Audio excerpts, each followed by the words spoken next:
Yo, right after It Is What It Is, tune in for Talk with Fleet. My man Sin Cosell. Reunion. Hello, y'all. I was selling crack on a private jet up in the hell and back. But no confusion, this a reunion. Hello, y'all. Welcome back. Get murder here. He counting money. He said, "Can man, the hell with rap. I'm only here to shit on niggas and piss on bitches. Welcome ass. I bought jewelry and bikes, nigga. Black Benzes and white Vickers. Now I'm out here and I'm looking for more chandeliers and light fixtures. Nah, I don't like niggas. What's wrong with me? I'm a hype nigga, but this 44 turn to Michael Jordan. I look and say, take flight, nigga. Welcome back to It Is What It Is. This episode is sponsored by Underdog. The app is an easy way to make cash just by making picks on your favorite players. Underdog is available in more than 30 states, including California, Texas, and New York, just to name a few. Make sure to support the show by hitting the link in the bio and downloading the Underdog app. Use code MACE, CAM, or STAT to get up to $1,000 in bonus cash with your first deposit and a free pick. I'm Trysta Krick, filling in for Treasure Wilson, along with your hosts, Mase and Cam. What's up, Trish? Trish, you back? What's up, man? Oh, man. What's good? I am so happy to be here out of the rain and good weather. Yo, we missed you, man. I miss you guys. That's what's up, man. We had to take care of a few things. Took a little longer than we thought, but you know you was coming back in the fold, man. You got some bars right now? Not right this second. Yeah, I'll probably put her on the spot, man. See if she nice like that. What I'm not nice. nationality are you? Oh, I always wanted to ask you that. I'm Eastern European, Lithuanian, Polish, little Irish, some other Anian, something like that. Oh, we good. Well, how you know you Eastern European and not Western? Well, they say it. It's like part of the globe. Oh, okay. Well, you know, Trish fuck with the niggas, though. Yeah. She fuck with the niggas, man. She's one of my niggas. That's one of my niggas. Yeah. You know what I realized, Murder? And not just like my homegirl in Utah and Nick, speaking of Nick, and they feel good when we say you my nigga. Nick said that, yo, you make me feel good, man. We can't really say anything back, but we're just like... Yeah, it's acceptance. Yeah. What you say. Yo, you're right. Yeah. Oh, man. Yeah, Nick, like, yo, man, you say that, man, I feel accepted, man. Yeah. Hey, how was your drive-in? It was good? Yeah, man, they pulled me over. I told them abogado. Affogato? That's an ice cream drink. No, how you say lawyer in Spanish? Abogado. You got it. Yeah, I told him abogado, man. Abogado. He said, "Oh, let him go." Yeah, man. You know what it is when you got them type of cars? They just look fast. Yeah. Yeah. What kind of car were you driving? I can't say it on the air. It was something like exotic, though. The pocket watches. Subaru. Yeah, those Subarus go fast. There's a lot of Subarus in Portland. I tell you what, they go from 0 to 60 with the Hemi. fast. Yeah. Got to watch the pocket watches, yeah. you know. You ever have that happen to you, Cam? Just people pulling you over for no reason? Yeah. See, Mason's more than right now. I'm talking about like we're in like a place where you're supposed to have that car. Sometimes I'm in places where them type of cars are supposed to be there, and they get jealous. And yeah, Officer Rizzo. I don't know if he's still working or not, but Officer Rizzo is still fuck you, nigga. Pulling me over, taking my car. Nigga charged me. I had a steak knife. I forget if it's Peter Ruger's, or where the fuck was Peter Luger's, pardon me, nigga.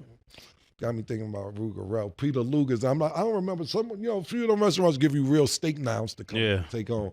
I had a real steak knife. Nigga said a weapon. Like, yo, niggas be reaching, bro. But yeah, that happened. Not recently, and knock on wood, because I remember somebody had my ID. They locked me up one time for arson. I said, come on, I'm out here committing arson. It's crazy in Queens. What were you burning? What did they think you were burning? I'm just on fire. Just on fire? Just you? One of them niggas on fire. You know what I'm saying? I don't know what other facility they thought I was talking about, but I have no idea. But yeah, New York cops in New York pretty dirty, man. Or they used to be.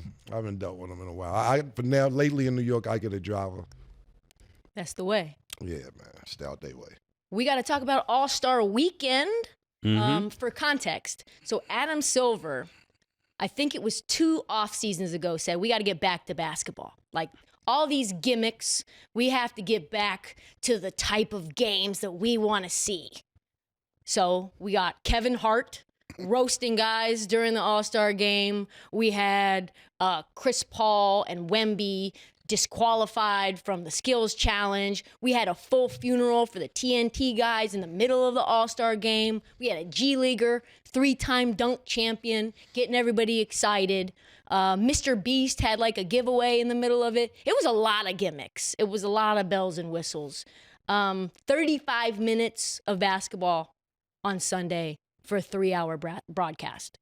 So overall, Mase, what did you think of All-Star Weekend? Oh, man. All-Star Weekend. When I think of All-Star Weekend, I think it was just like it was just a horrible show, you know. It just looked like they were reaching. You know, when you're naturally cool, you can tell when somebody's reaching. And that's what it looked like. Everything that they did looked like they were trying to find a solution to something they lost. And they got to go back to where they lost it. They got to go right back to just East versus West and stop letting people play that's not supposed to be playing. I remember a time when people, you know, wanted to play in the game. People, you know, desired to make All-Star. And now it's like, I think they're just getting paid too much. And it's just Adam Silver, to me, no disrespect to Adam Silver, but it feels like just when you got a substitute teacher and the substitute teacher got to do everything to get the kids to go along with what's going on, because they would not be doing this with David Stern. None of this would be happening with David Stern. I hate to sound like a person that's in the past, but he got to go talk. He got to go talk to some of the forefathers of basketball, because they're trying everything and they're gonna come up with more gimmicks. But it really just goes back to just having all-stars on the floor, really, really all-stars. And I just think it was just all over the place. I mean, it's going to be a cookie drive before you know it. They're going to be selling, you know, candy on the court. It's just becoming ridiculous. What'd you think, Cam? Players brought this on themselves, my personal opinion. It came to this because nobody has been performing during All-Star Weekend. And I'm not knocking down Adam Silver. I didn't like it. I'm not disagreeing with Mase. I didn't like it a little bit. But it's like, what else can we do to get these niggas to play? It isn't like he just came up with this format because everything was going great. Like, wow, everything's going great. Let's just come up with a format to 40 and see who wins. It's because players are not playing, and there's so many different layers to what happened all weekend. I'll start with Sunday, and I watched a lot of what Draymond Green was saying also when he was up there with the TNT cast, and I loved a lot of his takes that he had on Sunday. One of his takes was actually saying that you have an all-star game with people who didn't make the all-star team. When you got the skills, the sophomores and rookies are part of the actual all-star game, then how am I working the first half of the season to make the all-star game, and you got people who didn't make the all-star game in the all-star game? So that was one, but at the same time, to me, that's why I'm conflicted about it, because that's what made them play, actually. They didn't want to lose to the rising stars. You sit there, you see James Harden playing defense. You see Kyrie picking up niggas 94 feet.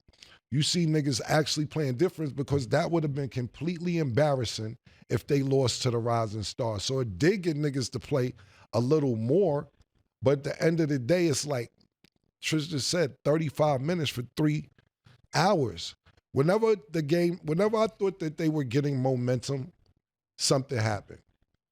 Oh, let's shoot it from half court with Damian Lillard to give somebody a charity $100,000. Not saying that the charity didn't deserve it, but you do this in between games, which takes 10 minutes. Then you get commercials and everything else involved. So the players are played, they're ready to play again, but now you have another 15, 20-minute break.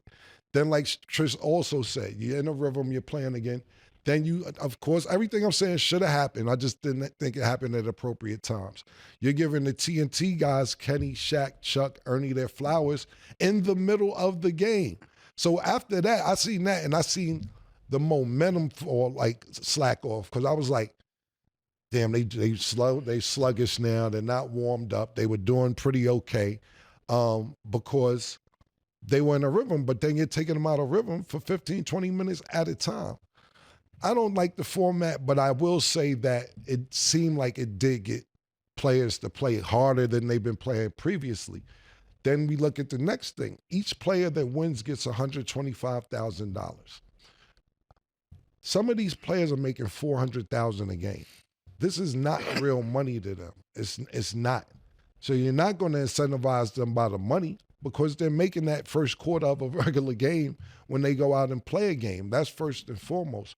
Secondly, we have to figure out what's going to make them play.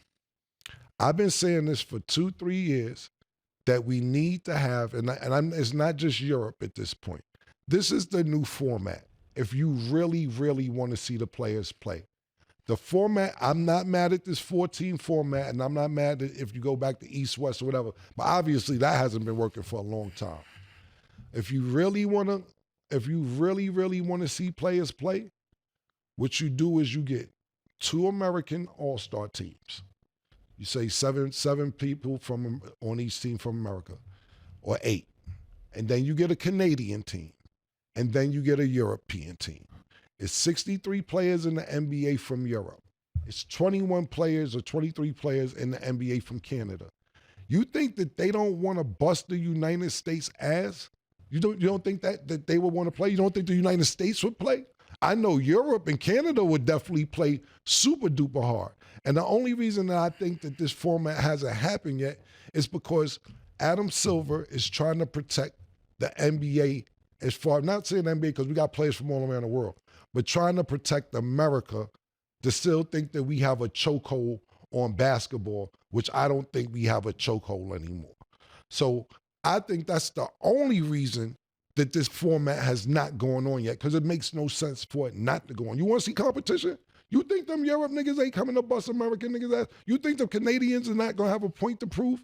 Do it like that. You do the countries. I know that Canada's part of North America, but at the end of the day, those are the two, even though Europe's a continent, you have that Europe and you have Canada, and you put 2 American teams against Canada and Europe, and don't get me wrong, if it's somebody who's well deserving of it from Australia or anywhere else that needs to be a part of it, we'll figure it out. Mm-hmm. But put the United States up against niggas and then see who really plays, and I bet you it'll be some really, really stiff paws competition. We actually seen LeBron say he's not playing 38 seconds before the game started. The nigga LeBron said, man, I'm good. But if you look last week or the week before last, they asked him about the new format, and he said he didn't like it. He was totally disgusted with it. He's not with it. He said, I'm not with it. I don't like it a little bit. And just mysteriously, 30, I'm exaggerating with the seconds, but an hour or 2 before the game, he says he's not playing. Now, he's LeBron. I dig it. He said, I don't like the format. I'm going to show up. I'm going to be here, whatever. Only thing I disagree with LeBron is that you should have gave them more time for somebody to fill the roster spot, because a lot of people would love that roster spot. Greek Freak let people know in advance. I forget who was hurt because Kyrie Irving wasn't supposed to be in the All-Star game. Trae Young and Kyrie Irving actually filled in for the Greek Freak and Anthony Davis, actually, now that I'm thinking about it. But he could have gave somebody else that slack because he knew he wasn't going to play last week when he said he ain't like the format.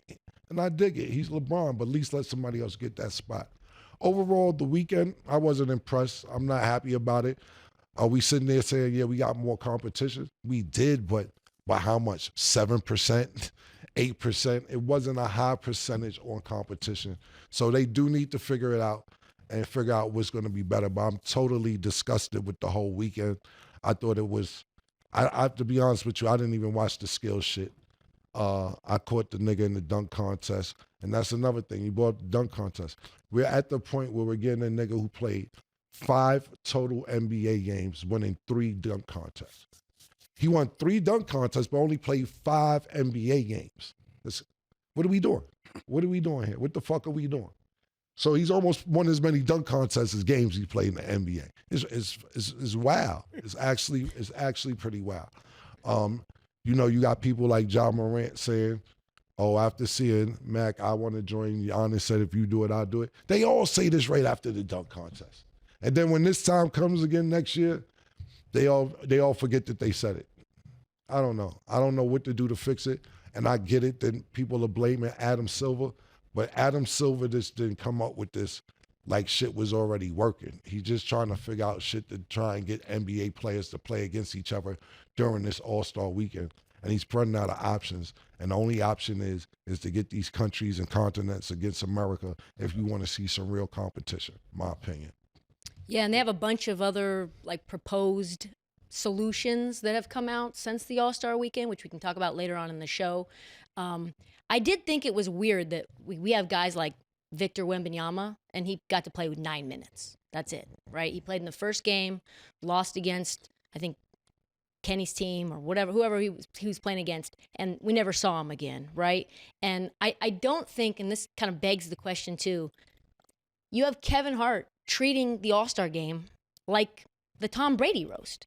You're literally heckling Shai Gilgeous-Alexander, and he's like, yo, fuck you. I don't want you telling me how whack I am in the middle of this game. Yeah. I'm the MVP. I seen that. And he's over here like taking photos, taking people's heads off in the like photo shoot. It just didn't feel serious. Like the things that felt silly to me, like for example, the skills challenge where you have Wemby and Chris Paul literally cheating, trying to figure out the rules, trying to figure out, okay, how fast can we complete this? And then they get disqualified. That's a silly thing. That's like a low-key hilarious thing.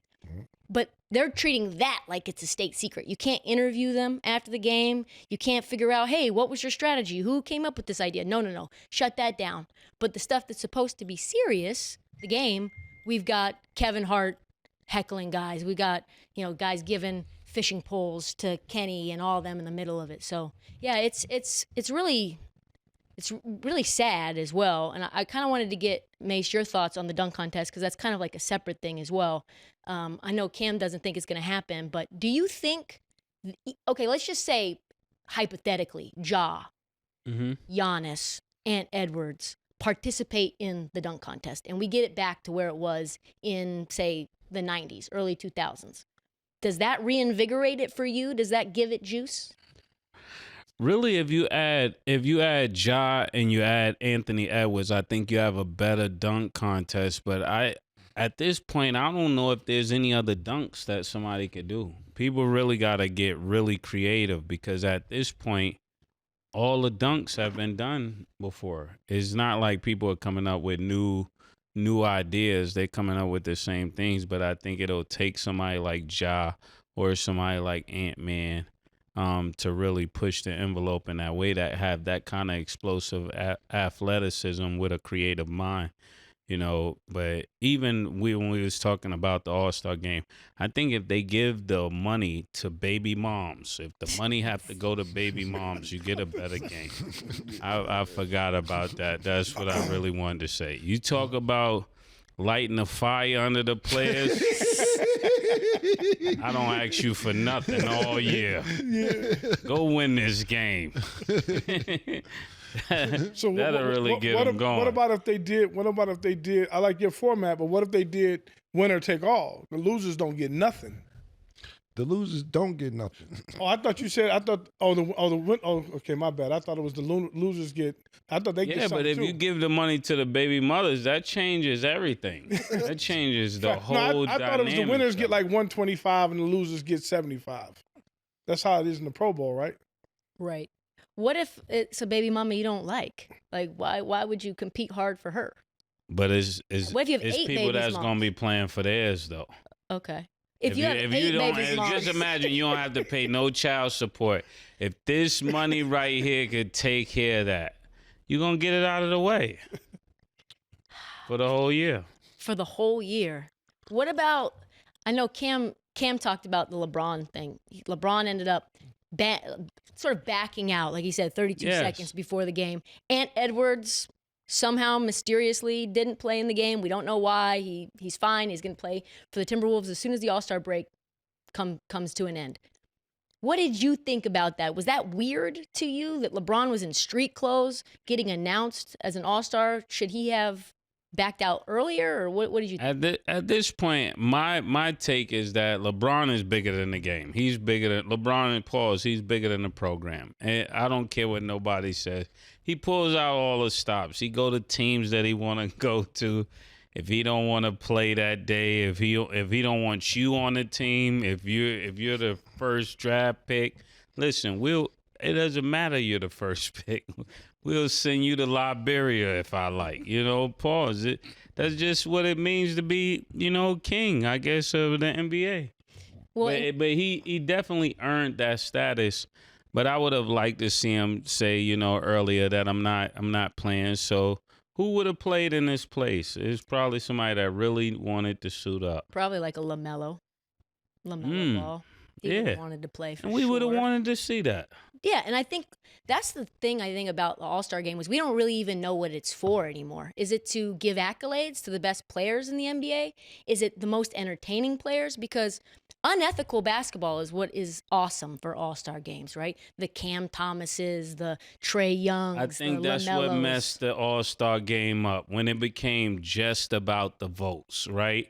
And somebody who's not that good, but they're from Liberia, got everybody from Liberia voting for them, put them in the All-Star game. It used to be, the best players, and that's when you get the best game. But I don't think the NBA today is producing the players that love the game. I think that's the real root of the problem. You're not playing against players that love the game. You're playing against highly skilled players, but they don't have that inner workings that make them want to be better than the next player. I hate to go back in the days, but there was a different pedigree of athlete that even if I didn't have the talent you had, I had the heart or the will to want to compete. I don't see the will to want to compete. Like, it's just if I make a certain amount of money, I'm good. And that's the attitude all over the place. You think players in this era don't love the game? No, not in America. Yeah. I just think, I think that so you gotta think about this, right? Is the salary that they're getting.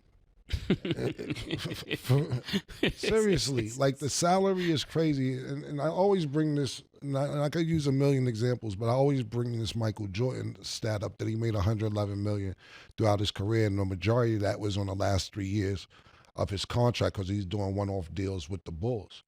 You got to think during these dunk contests in the 80s and 90s. Nigga, you think Spud Webb ain't need that 50,000? Yeah. They wanted that extra 25, 50, whatever it was. They needed that. They don't need the money that they're offering these players right now. Like they don't need it. So it's not incentivized to go get it. A lot of things are money incentivized, and these niggas are getting shitload of money to where they like, it doesn't make sense for me to do it. So Mase is right. It's not about the love. It's about, I got paid, and then what I'm gonna do with $1.25, I'm gonna make that before halftime, my next game.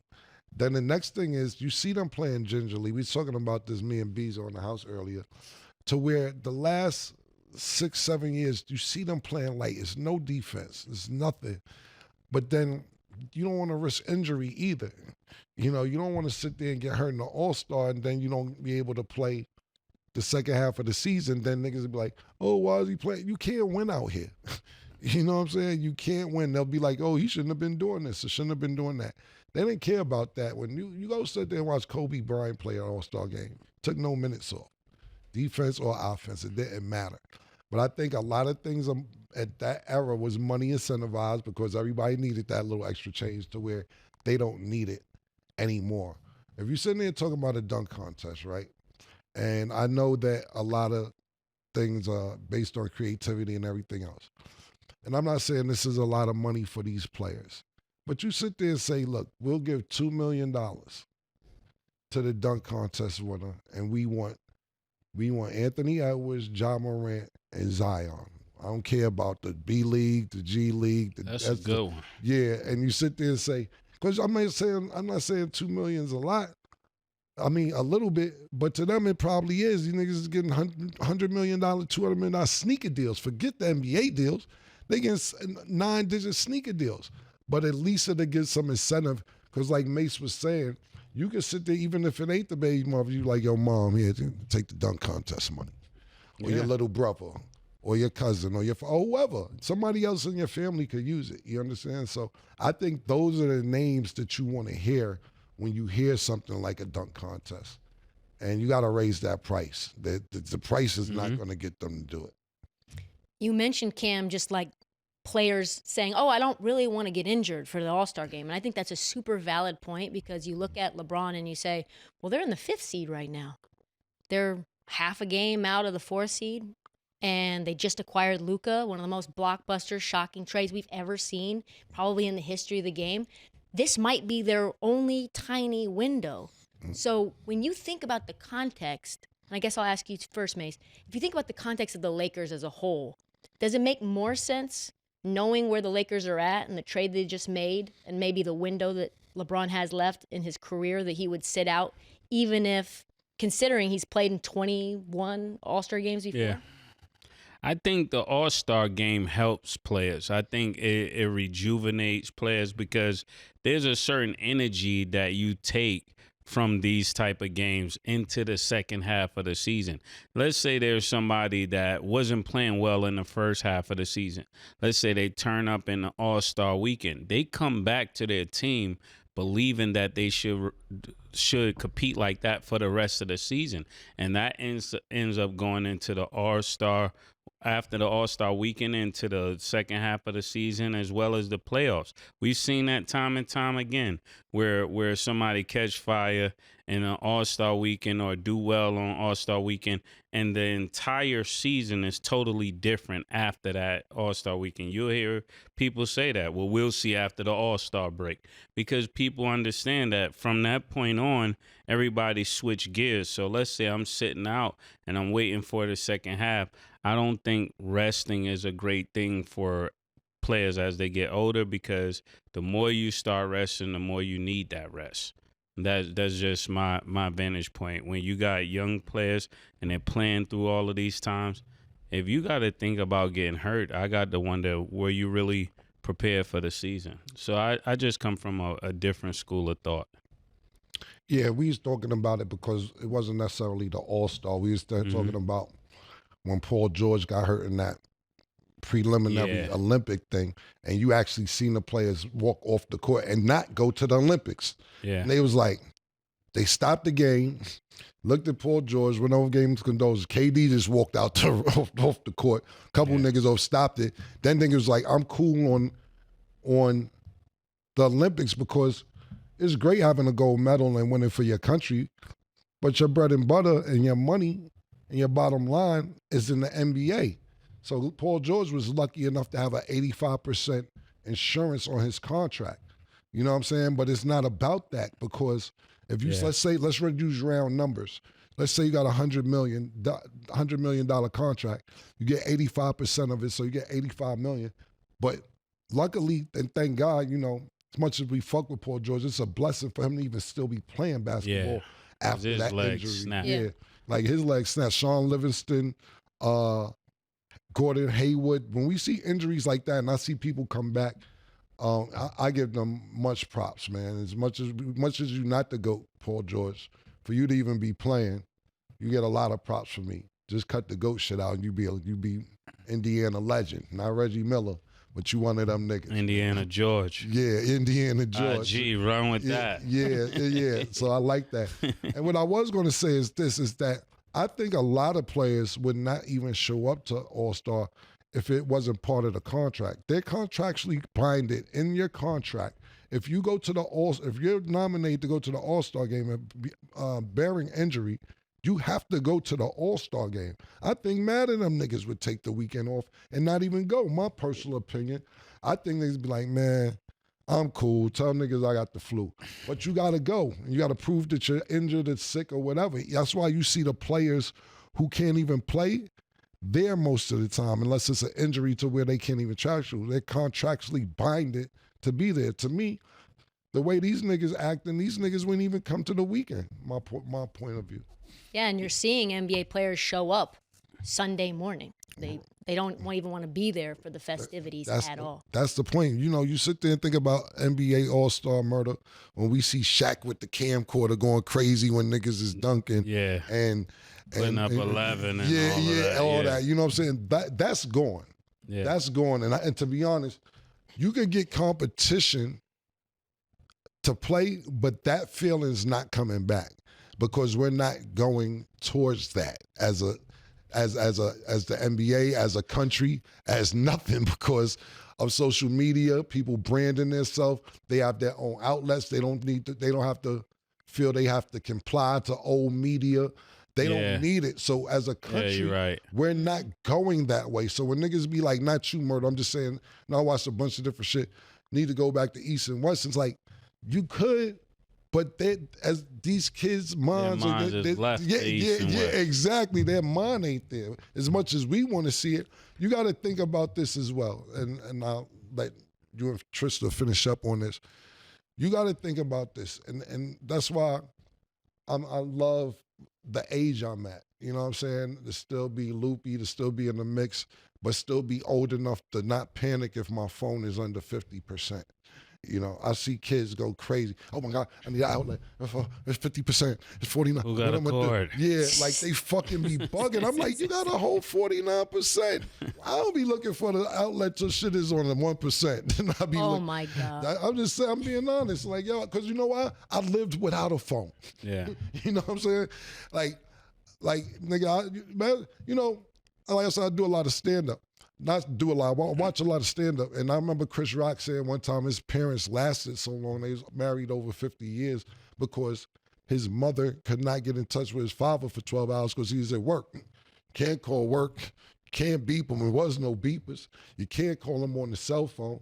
That made sure you was happy when he got home. Niggas texting you.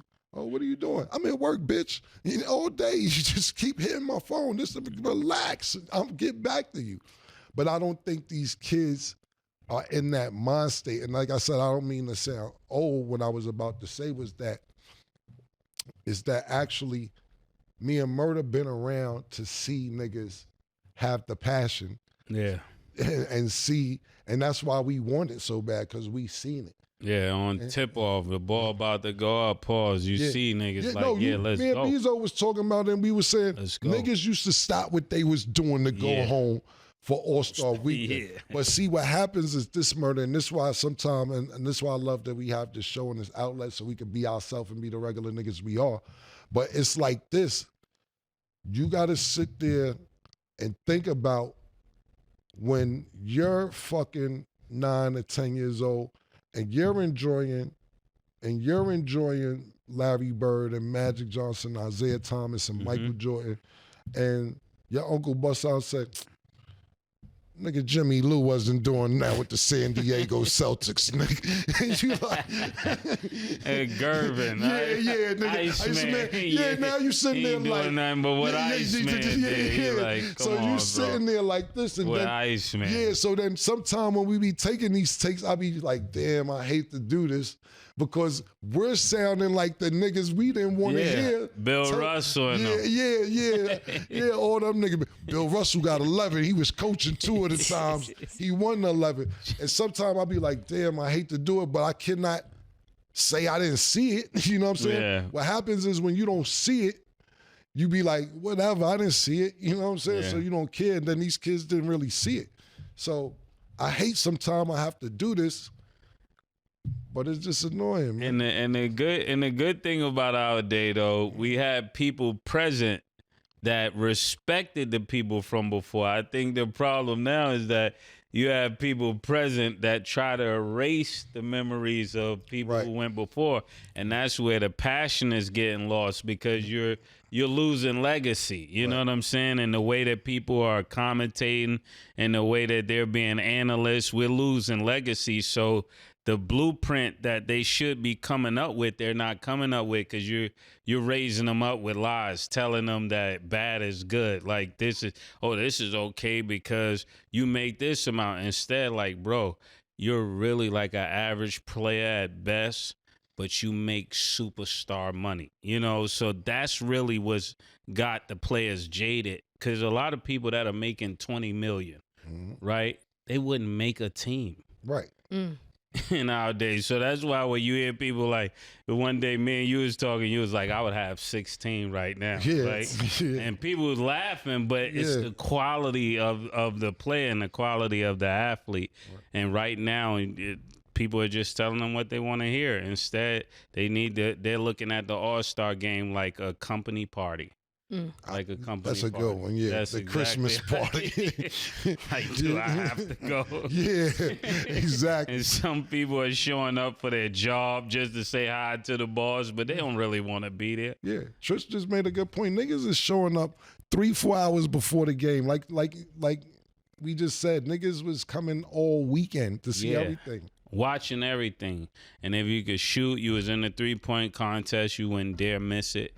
If you were a dunker or at least a little bit athletic, you were supposed to be in that the dunk contest. You almost felt slighted, like, oh, people don't think I could dunk like that? Why am I not in this dunk contest? Yeah, because everybody couldn't make it, and there was a lot of people trying, so you're right, to be in the dunk contest. Yeah, like, you just didn't get picked, like, oh, we're going to take this one, that one, that one. It's like, nah, bro, we're not putting you in the dunk contest. And as a spectator, too, I was in San Francisco this weekend. I was at an event inside a Chase Center, not inside the arena, but like in one of the steakhouses. And I'm like, oh, the dunk contest is about to start. Andre Jackson, Mac McClung the third time around, or like a bunch of like great food, great drinks, like the vibe is amazing. Like, I don't want to go outside and walk through this entrance and go into the arena and deal with some bullshit.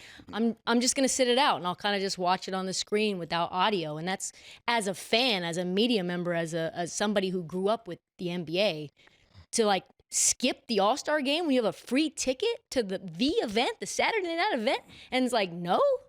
Exactly. That's real bad. Right, and to add on to that, the cameras couldn't even hide the empty seats that was in there. I was like, yo, why are they catching that? If I was the NBA and the camera and people and the commissioner, because you're supposed to disguise it if you got to zoom in and do whatever.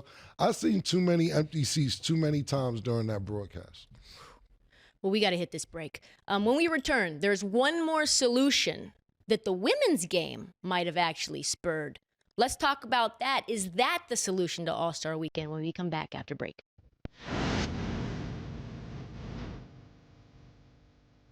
There's the 3 p.m. with Sachi, and that should me rearrange my calendar. You are an hour late. Not me. You're a bad girl. Just be careful of your moves. Daddy, he loves me very much. We could start working on a family. You mean a baby? Honey, you're kidding, right?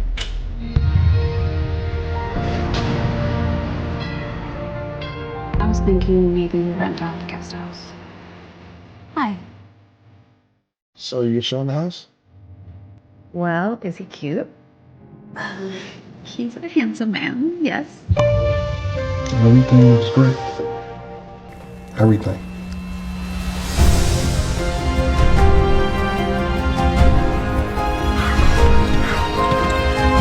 Oh, look out. Cougar in the building. You never know who you're lying to.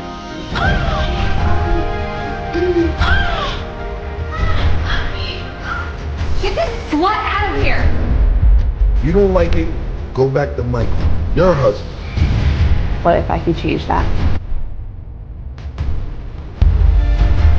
You could see I just had the big sex all over your face.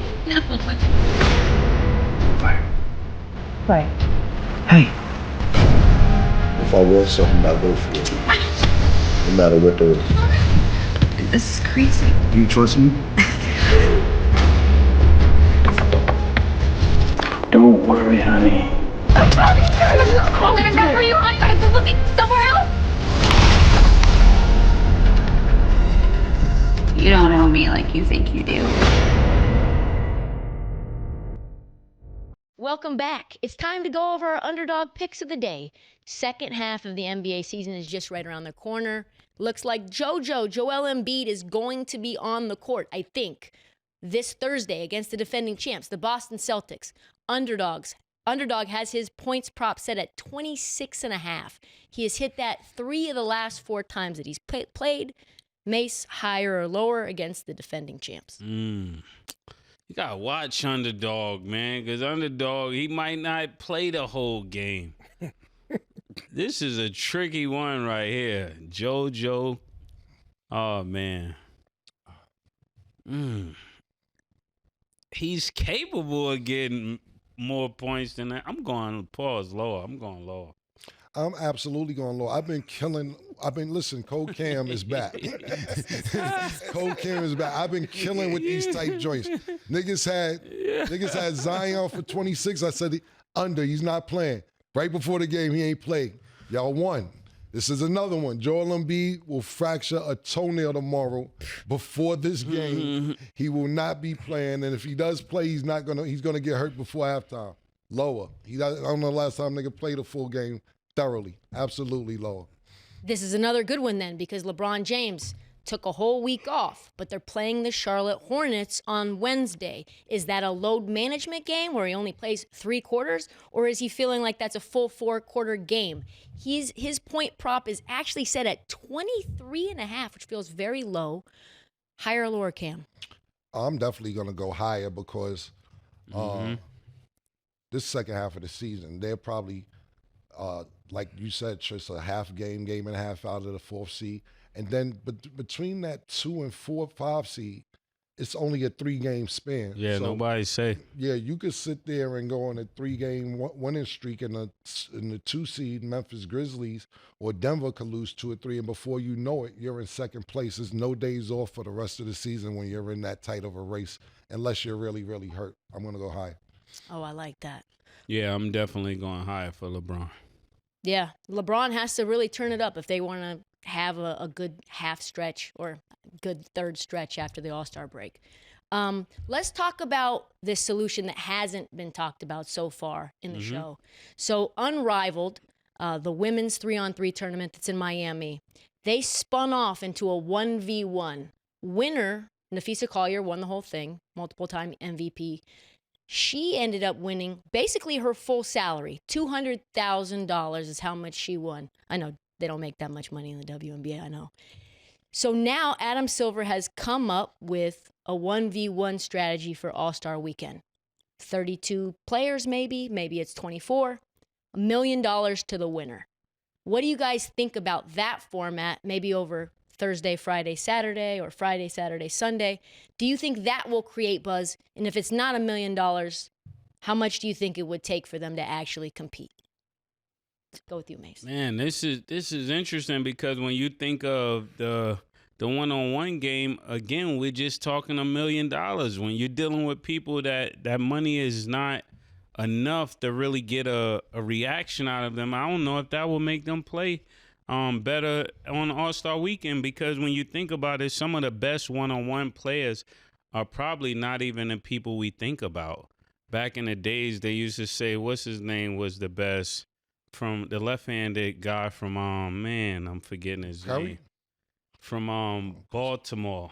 You made me think about Curry Goat. Yeah, it was a lot of nice. Yeah, a lot of nice. That's what I'm saying. A lot of people that was super nice, but they never made it. Akil?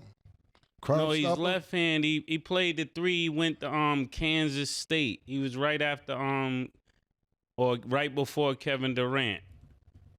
Oh man, Michael Beasley. Okay. There was a lot of people that couldn't beat Michael Beasley one-on-one, but he was never the man on the team, right? So even today, you'll see somebody like Cam Reddish. If we just drop the ball half court, that people can't beat him one-on-one. But then you put him in a system, and people say he's not that good. And it's not that he's not that good. Everything is ran through somebody else already. You know what I'm saying? So, and if you get somebody like Cam Reddish or one of them people win the whole weekend, then it looks, I don't think that helps the NBA. If you got somebody win the 1-on-1 that nobody thinks is like that, I don't think that's a good help. Yeah, I agree with that. Because if you you like you get Cam Reddish beating LeBron at the end, it's not gonna be good. It's not. It actually would damage the brand. It actually would damage the brand. Because, like you said, you sit there, you think about this, and I know you gotta play defense too, but just think about niggas. Carmelo would always win that. Yeah. You know what I'm saying? It depends on who's playing. And if niggas still take it, it's not about, you could come up, Adam Silver, NBA, whatever, with all these gimmicks you want. If niggas' heart is not in it, it's not gonna matter. I can see somebody getting crossed over, and then nigga be like, ha, ha, ha, ha, ha, go. And nigga not gonna be like, you know what I'm saying? Like, nah, let's go. Like, you ever see, it's a play, y'all can Google it. That nigga T-Mac did some wild shit to Kobe and made Kobe slip and fall. It's a real game for him. Yeah. Kobe took that serious. Kobe got so mad. Yes. Took the ball, went down on the next play and dunked on the whole team and smacked the glass where I thought he was going to break the glass. If that's not your, that's a nigga who want to get back. You can't get crossed over or shook and be like, oh, that was a good one. I don't think nothing that you niggas is doing is going to change the mentality of the player outside of playing, getting niggas from other countries, because niggas from the other country want to be America. Like, what? I don't understand why it's big trivia. Only thing I could put to this is, like I said, we don't want to look like we lost the chokehold as Americans on basketball. Adam Silver, you could do 1-on-1, 3-on-3, 5-on-5, 14s, 4 quarters, 40 points, 80 points. If niggas' mind state is not there, it doesn't matter what you come up with. Go ahead and listen. These niggas' paws will be drooling to beat America. If you want to see niggas that want to play seriously, this would be Olympic type shit for a weekend. Well, Yeah. and that's Wait. I'm standing on the fact of give the money to the baby moms, even if you give it to the mothers. Think about this. When we look at KD, right? KD said his mother is the real MVP. Look at the buckets he gets behind that. I'm telling you, in order to bring greatness out of people, you got to get them to play for something bigger than themselves. No matter even, and I love Killer, if they make it about overseas, then that could damage the brand. You get what I'm saying? Let's say you make it the U.S. against Europe, and Europe blow them niggas out. Pause. Now what? Are we going to take the NBA to Europe? This is exactly what I'm saying, Murder. Yeah. This is why they haven't done it yet. This is what I'm saying. They're scared of losing to other countries or other continents. This is because this is not it's not Chinese checkers. This would have been done, but at the end of the day, it's not damaging the brand because you still got. They're still in the NBA. They're just not Americans in the NBA. Yeah. Now, what's going on to what you're talking about? We talked about this like 3 weeks ago. Europe is starting a league over there with their shit. NBA said, no, the hell you not. We coming over here too. And then I think we talked about like 3 weeks ago or 2 weeks ago, we talked about it on the show. And we like, oh, niggas is like, nah, they ain't keeping niggas. We setting up shop over there too. So the NBA, to add on to your point, they're actually setting up, and like it's NBA Africa now. Yeah. It's about to be NBA Europe already. They're already doing that. But to your point, I get what you're saying. You're saying that it's going to fuck the brand up. But it's kind of not fucking the brand up because they're NBA players. What it is fucking the country up. Yeah. You're fucking the whole country up. Because, trust me, like we said, on numerous occasions, these niggas want to go home when the season's over. Yeah. So if they could sit there and play in Europe and make the same money that they made in the NBA, they wouldn't be here. They're not coming back. They wouldn't be here. People are not going to want to fly 10 hours to play a game. Right. They would not be here if the Joker or what the fuck, let's just use Luka because he's about to get a Supermax. Mm-hmm. He could get 400. If he could get 400 home, he's not coming over here.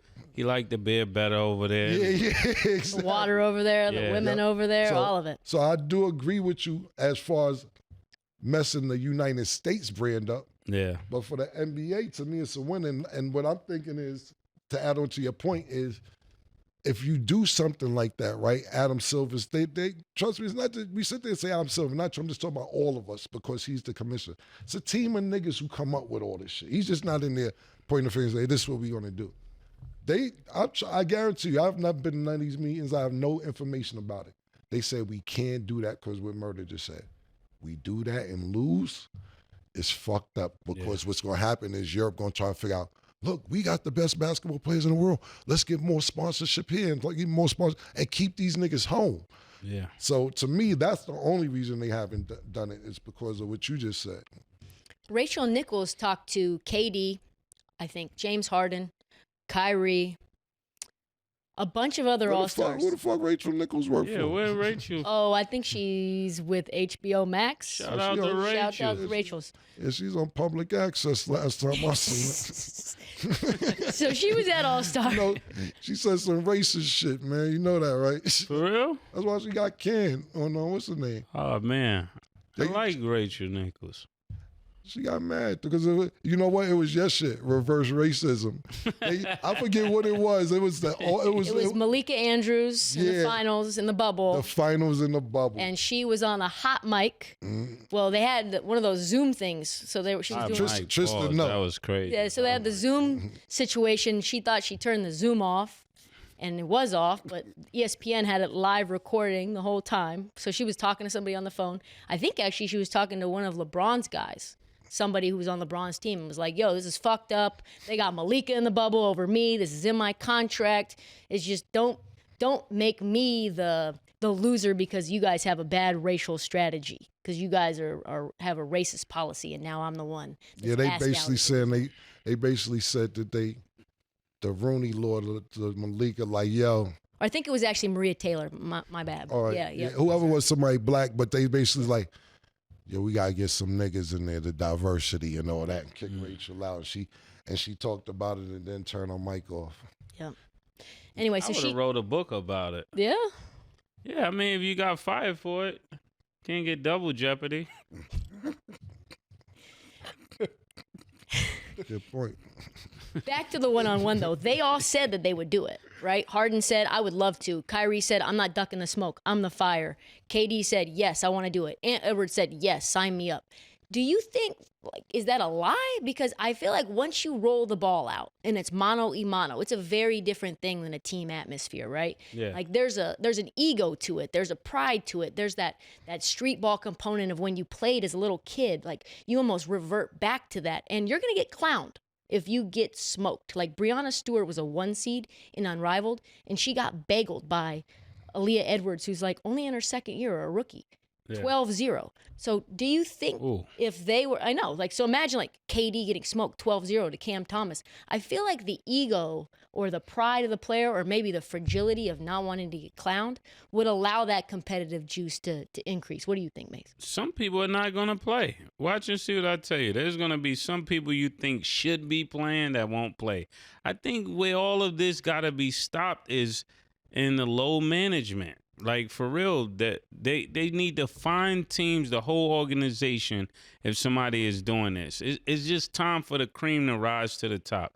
I like that kind of concept better, where you just let everybody play, and injuries is a part of a sport. No matter if it's football, soccer, hockey, basketball, injuries is a part of the sport. So that's why you want to be well-conditioned. That's why you want to be in great shape. But all of this resting so you could be better in a postseason, that's really not competing.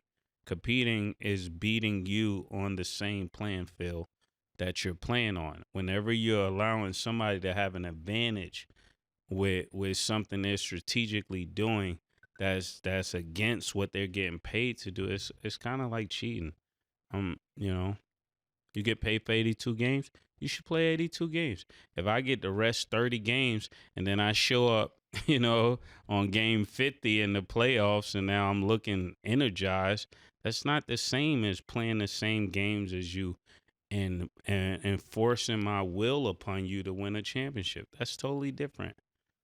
But, again, I stand where I stand. What do you think, Cam? It's time for the cream to rise to the top. It's crazy. Hot mic. It was crazy too.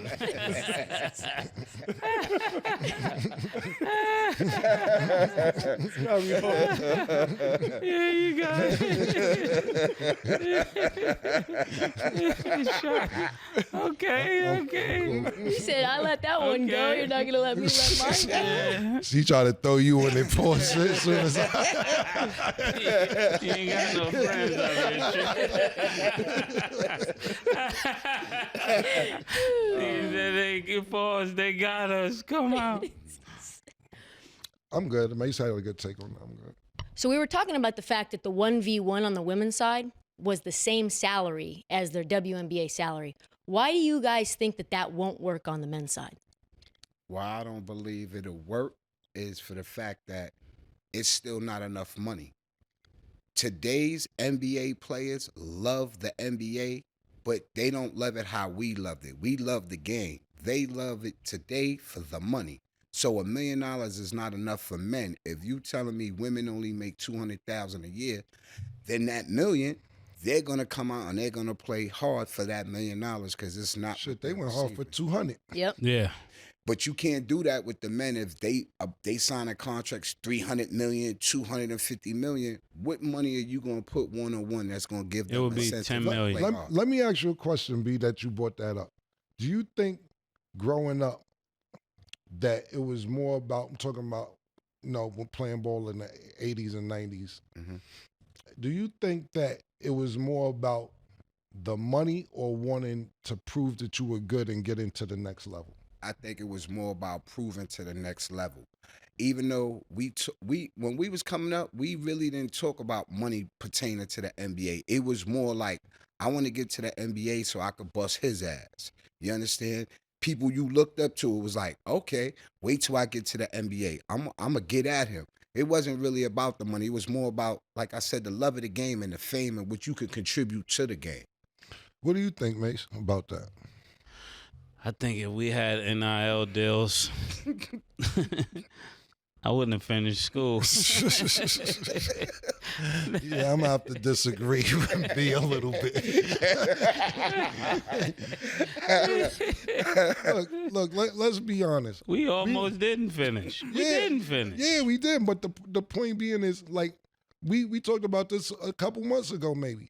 How many niggas at 12, 13 years old, we seen stop playing ball to sell drugs, and because they were making money. Yeah. We named, And they never returned to basketball. Exactly. We sit there and watch them. I don't know. We shout out to Nathan Nodi and Marquis and a list of Yoda, Rest his in brother peace, Yoda. Manzi and all. Yeah, man. Yeah. Rest in peace. It's a bunch of people who stopped because that's where the money was at. They sit there and ask me like, yo, Cam, you think you want the NBA? Look, in hindsight, being older, mature, I don't think I would make the NBA. You sit there and look at that.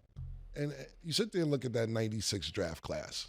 You be like, yo, that shit was tough. That's a pretty tough draft class. You got to think of Steve Nash, Kobe Bryant, Marcus Camby, Allen Iverson. See, that's what made what made us think with stuff is in it. That was in it. You like, I could. That's what put it in your brain. Wait a minute. Stuff in it. He's in there. We're in there. Shout out to the Marbury family, the whole Coney Island. Yeah, that was my mentality. Stuff in it. Maybe not drafted, but Yeah, Steph went fourth. He was fourth overall. I was about to say lottery. Right before Ray Allen. Right. So, but the point being is this, right? So people ask me about this, and they'll be like, because I said to myself, I definitely could have went D1 not without a question, maybe overseas a career. But what happened is this. Mase went to school. I don't know how he got out of school. I don't know what happened up there in Purchase. I never asked. I didn't care. And then the next year I went to school and I got kicked out. And then when I left school, Mase was in the process of hanging out with Kuda, and in the process of almost getting a record. Not almost, but it took some time, maybe a year or so. And 19, 20 years old. You're supposed to be a sophomore, probably about to be a junior in college. Yeah. So when you sit there and say, yo, you know, because people didn't really understand. Like, I didn't talk to people a lot about it. Yo, I was hiding from niggas because I was so good. Niggas be like, Ken, why you not in school? I'm like, oh, somebody's sick in the family, or I had to come back. I'm literally wearing hoodies, going places, because I ain't feel like hearing that. Yo, why you not in school? Why you not in school? And I'm like, yo, we on 123rd scheme and just chill out. You know, niggas don't want to hear that when you get. They be like, yo, cut it out with the rap shit, man. You gotta stop, yo. You need to go back to school. You too good. I remember I played in the tournament when I was like 19, 20. I didn't do good. Niggas say, you too young to be falling off, man. Matter of fact, Radu said that to me. 19. Yeah, Radu said, yo, come on, you too young to be falling off. I remember Bad stopped me on the corner. He said, "Oh, you rapping, dog?" First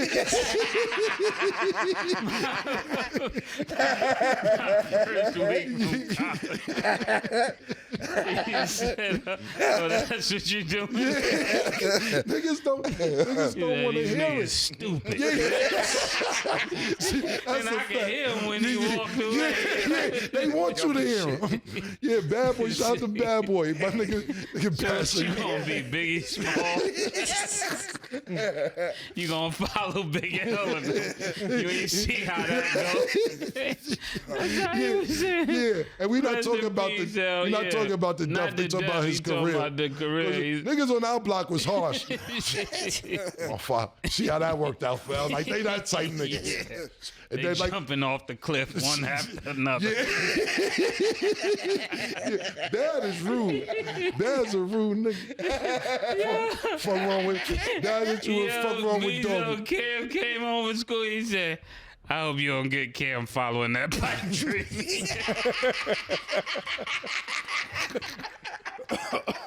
Y'all are not gonna be rappers.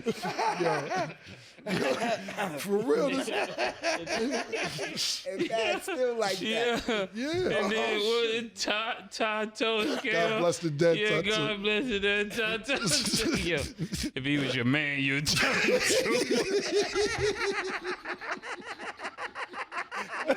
Them niggas Y'all ain't rude gonna over be there, no man. rappers. Them niggas is rude over there. They mad rude. Them niggas brutally honest to where they can't see. I ain't your man, dog. Because if that's your man, you would tell him you ain't that Tell good. him the truth. It's a fact. Hey, tell him the truth. Them niggas is rude, bro. But And this our block, so this yo, fam, I used to sit over and be like, I can't believe I'm sitting in this shit. Niggas giving niggas 5 who shot him. That was that block is some wild shit you over there. better make it over there. You better make it. You gotta have 3 layers of elephant skin to live over there, my I was nigga. just gonna say, how did that not affect you guys' confidence to keep going? That made you. That made you wanna go hard. Make you pause. keep going. You keep Yeah. going hard, bro. You better make You it. better, yo, my nigga, cause I be feeling bad and for people who didn't make it out and they still my friends, cause you still gotta hear it. Yeah. It's niggas we grew up with, and I'm not naming no names, but you know, my little bro Sugar Dugger younger than me, and these niggas look bad, they not doing good. And he be like, yo, that was your man? And I'd be like, nah, he was I nigga. And I'd be like, but what kind of your man? He looked it's like you was hanging out with him. I'm like, yeah. He like, yeah, I'm glad you ain't turned out like that, my nigga. Like, it's that type of bad because they still talk shit about you. Like, I can't even say half the shit I want to say because niggas gonna know I'm talking about them. But it's pretty bad over there. Niggas would be snapping. They be like, shut up, nigga. I just saw your mother 3 cracks, nigga. Wow. Niggas' mothers was getting out and they wasn't lying. Yeah. It was rude. But what I was saying is It was that very harsh. it's very Very harsh. harsh. So like I said, I can't even tell you half because they don't know what I'm talking about. But my point being is, Mase, when I got kicked out of school, So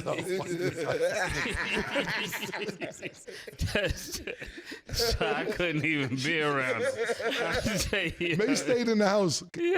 Not Highness, because we met Kuda, and what happened was Kuda, I don't want to speak for Mase, but Mase was like a great rapper, but Kuda knew how to format songs.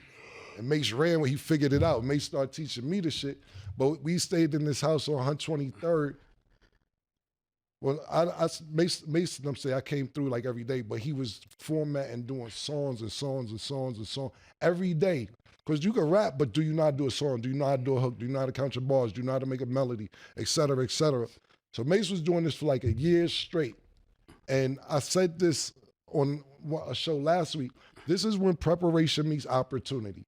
Because he was so prepared that when he went to Atlanta to go try around for JD, he ended up meeting Puff and everything else, but he was the nicest nigga at the party. But people don't realize that that's a year or maybe more of preparation to go down there to be confident enough to say, Yeah. give a fuck who in this party. What's the nigga name on fucking JD. JD, but I'm talking about Tracy Lee, whoever. Yeah. Everybody that was supposed to be smoke at that time. Yeah, exactly. So yeah. Mase went down there and killed, but that's where opportunity meets preparation. What's the 5 Ps?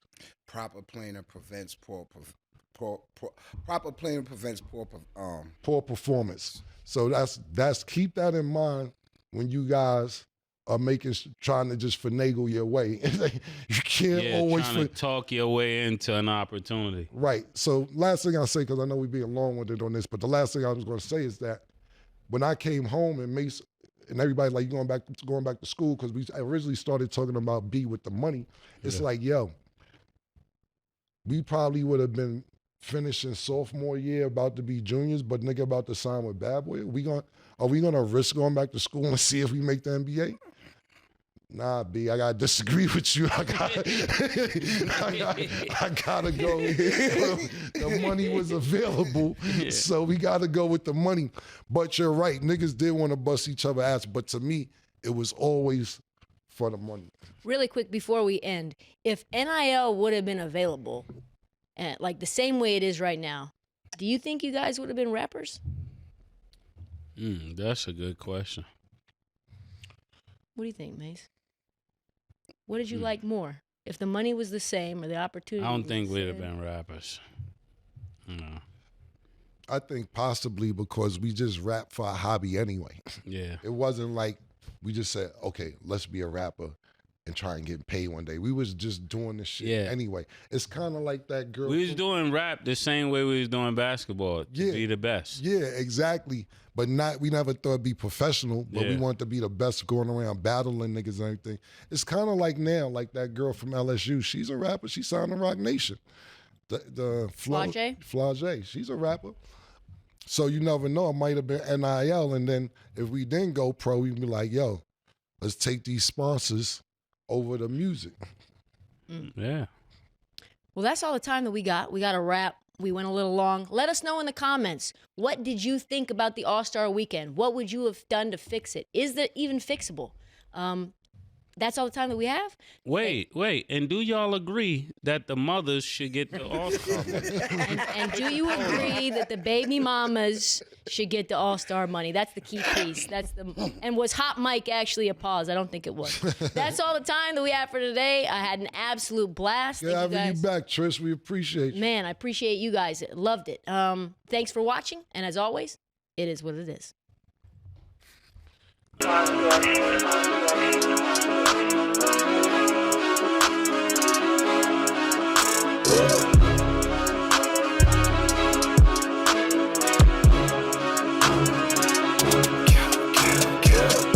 What you want, nigga? Everything, nigga, super size. Two Big Macs, like when they doing them 2 for $5.